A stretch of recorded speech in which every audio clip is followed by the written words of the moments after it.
Guys इस movie को I think ये मूवी आप लोगों ने देखा है, एडवेंचर है, ये एडवेंचर आयरन मैन का यार मैंने हर एक पार्ट देखा, मस्त है। लास्ट आयरन मैन में जो वो मर जाता है ना, वो बहुत बुरा लगता है। That shield doesn't belong to you. You don't deserve it. My father made that shield. क्या हुआ इन दोनों के बीच में?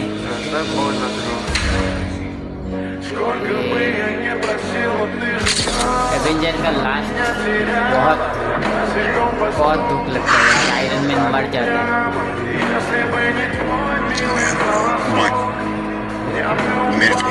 सच में बोलूँ तो एवेंजर में आयरन मैन मस्त लगता है देखने में, स्टाइलिश